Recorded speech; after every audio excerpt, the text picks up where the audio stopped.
What's up? This is APEP, and I'm back again.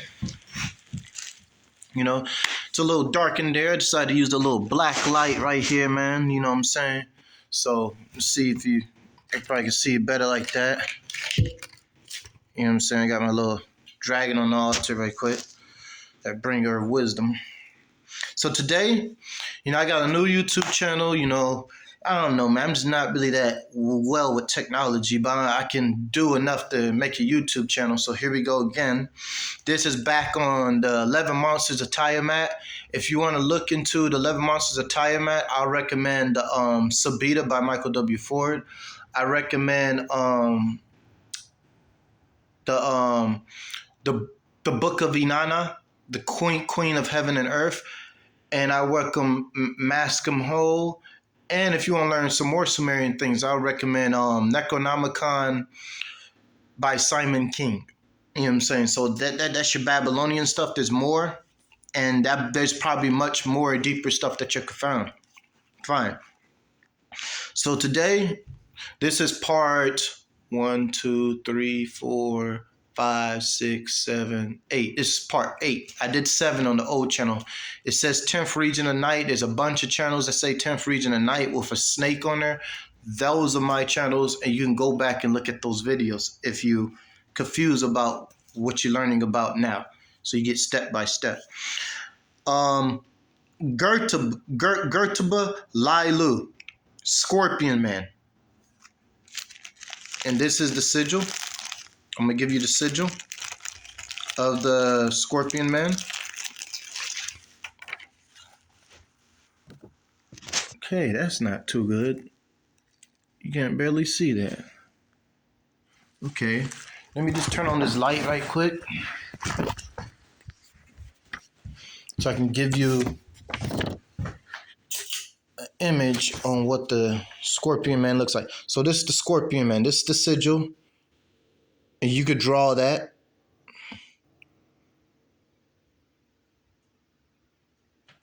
Girtablilu, Scorpion Man.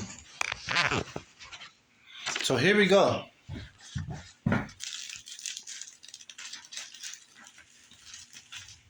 Can I read in this damn dark? I think I can. Yes, I can. I can read. Okay. Girtablilu, Scorpion Man, a fierce monster having the human head and beard with the body of a scorpion. The Girtablilu is described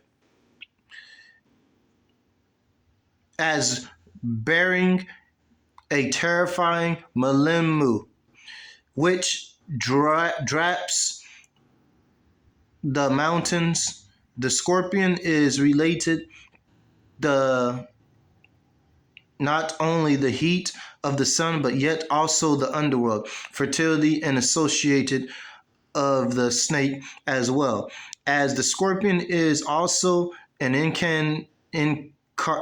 indication of this dual chaos monster of love and death. The original, a class of demons created by Tiamat, the Girtablilu or Scorpion Man became a attendant of the sun god Shamash or Utu, who protects the sun, and the mountain of Mashu, where the sun rises in the east. Girtablilu may offer protection against other maculous demons if they deem suitable.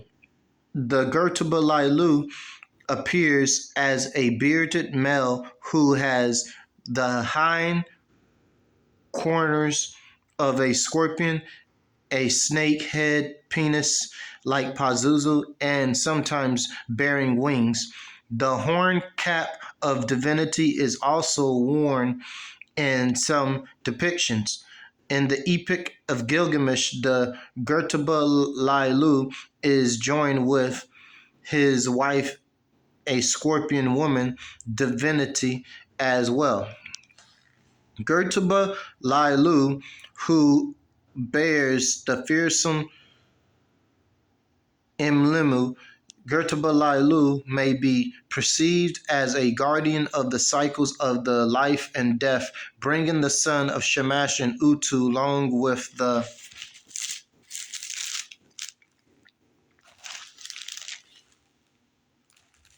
whoa, what the fuck is the other page?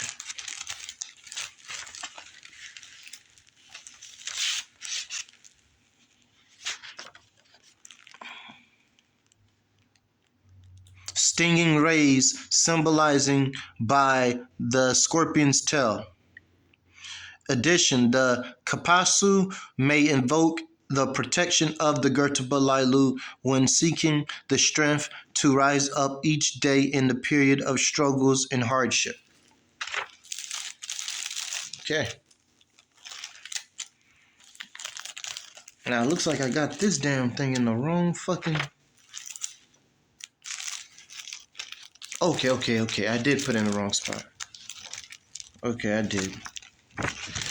Yeah, so that's Girtablilu. That's the Scorpion Man. And there's another thing on there. I'm going to read another page on it. Girtablilu, Scorpion Man. The Girtablilu stands a guard between the world of the living and the dead, and Michuis has a human's head. Bearded with the body of a scorpion, the Girtablilu is described as bearing a terrifying malimu which drapes the mountains. The scorpion is related not only the heat of the sun, but yet also the underworld and fertility, and associated with the snake as well, as the scorpion is also indicating of the dual chaos monster of love and death. Originally a class of demons created by Tiamat, the Girtablilu or Scorpion Man becomes an attendant of the sun god Shemasha Utu, who protects the sun and the mountain of Mashu, where the sun rises in the east. In the Epic of Gilgamesh, the Girtablilu is joined with his wife, a scorpion woman divinity as well. Sounds very similar to I forgot the name of the fucking goddess that's a scorpion goddess in Egypt. That would be a good combination. Because they both are dealing with sex. You know, from me doing my rituals and stuff like that and working with the Girtablilu, basically what I got was just a strong sex drive. And you could use that energy when you're horny. You could just visualize yourself having sex. You know what I'm saying? Almost like how you're watching a porno, except you're in it and you just sleeping who you want to sleep with. That could raise up energy for meditation. You know, I'll recommend a symbol around you so that symbol could trigger that memory. Something that you're not used to using. But I just use a scorpion. So you just get yourself a scorpion, toy scorpion or whatever, if you're not able to get the goddess or whatever, or find a half man, half scorpion, or a half woman, half scorpion. So that's dealing with. And I have to say something else, man, too. I'm back again. I also have some more information. This is a book. It's called The Dictionary of Symbolic and Mythical Animals. You know what I'm saying? So here we go again. This is what I'm... Everybody ain't got night vision. Shit. I ain't got that shit. But here it is. The Dictionary of Symbolic and Mythical Animals, which is a great book to get. I highly recommend it for you to get it. And I'm just going to read a very few stuff in here. You know, I'm not going to read everything up in here because it's up to you to get the book, but I'll give you a lot of information out of here. The the scorpion, this is what the animals symbolize. The scorpion, a natural symbol of death and destruction in the living underground of darkness. It also represents envy and hatred. And Sumer, scorpions or scorpion men were guardians of gateways of the sun, the mountain of the east, and the twin gates. They were associated with Ishtar and Nina. It looks like it says Nina, not Nina, Nina, Sumerian. And with the Pythagorean Stabilus, I do not know what the fuck that says. Stabazu. Okay. Stabazu. Sabazius. For the ancient Egyptians, the scorpion was the incarnation of evil. The child horse was stung by one of the by one. The god Set took the form of a scorpion for the attempt at murder. But Isis prayed to Ra, who sent Tahuti to cure the young god. As the desert animal, the scorpion was associated with Set. It was associated with a goddess in Egypt too, which is dealing with sex, but I forgot her name, man. It's like the fourth sister of Isis or something. Um, Wearing a scorpion on her head or as a scorpion with. Oh, no, go back. There was a scorpion goddess, Serket. There we go. Or Serquet, who is portrayed wearing a scorpion on her head or as a scorpion with a woman's head. She is a protector of the dead. 7 scorpions accompany Isis on her search for Osiris. A dead crocodile could turn into a scorpion. And Zoroastrianism relegates the scorpion is to the realm of Ahriman. I knew they was going to mention Zoroaster as the evil. It is permitted to kill it. And Mithraism has adopted that the twins upward and downward pointing torches as the bull and the scorpion represents life and death. The rising and the setting sun. That is very interesting. Because bull is the animal of lust. And we know the bull is connecting to the sun, you know. So, and we know the scorpion is also a phallic symbol too, which is very interesting. You know, and study the science on sperm. You find something deeper on this, you know, and not from a perverted way, you know what I'm saying? You know, you got stuff like, there's a book that I recommend if you want to learn more about sexual energy. There I go, knocking the water bottle over.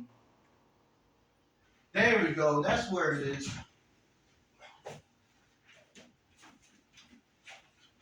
2 books.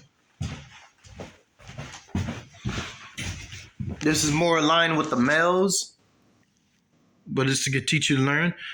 Taoist, The Secrets of Love and Cultivating Male Sexual Energy by Montauk Chia. You know, if you those are like, if you're working with succubi or scorpion man or some sexual force, I recommend working with it like in that type of way. It could be a good symbol to empower you if you know how to use it. You know what I'm saying? Just use the symbol and do the techniques and you know, do your rituals and candles and stuff.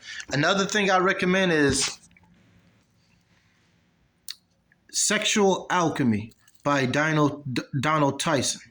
That's another book to work with. That teaches you how to create your own sexual entities. And the shit works, bro. You know what I'm saying? It really works. You just give it a planet, give it a symbol, give it a name, and there's other shit up in there. You just go through the fucking book. It's just, yeah, I'll be here all day. I don't even want to go there all day. But yeah, that's pretty much it. I lost my page, so let's see this from a biblical standpoint for you Bible thumpers. In the Old Testament, the scorpion signifies the wilderness, drought, desolation, danger, torment, and dreadful and scourge. Dang, they always put something negative on some shit. That's crazy. But and Philly says that the scorpion provides the remedy to its own sting. A roast and powdered scorpion drunken in wine is the only way to cure.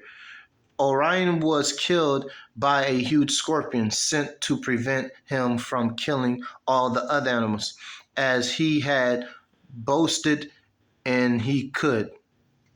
Buddhist teachings say that the scorpion erect the stinging in its tail so devotees should wield the sword of knowledge.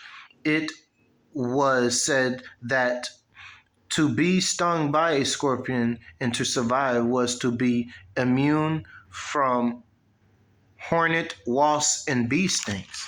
Very interesting. I'm already immune to that, but that's very interesting. That's badass, man. Oh, because I'm not allergic to it. Don't try that shit. But you know what I'm saying? Can't say I did, but there you go. Dang, that was just it on Scorpion. Wow. So thought I was expecting 3 or 4 or 5 pages, but so that's on the Scorpion, and that's just to give you some heads up on some stuff. Another thing I recommend, another sexual book. If y'all want to work with this energy, like say if y'all want to work with sexual energies and stuff, this is another book. This book is called, this is a really good one.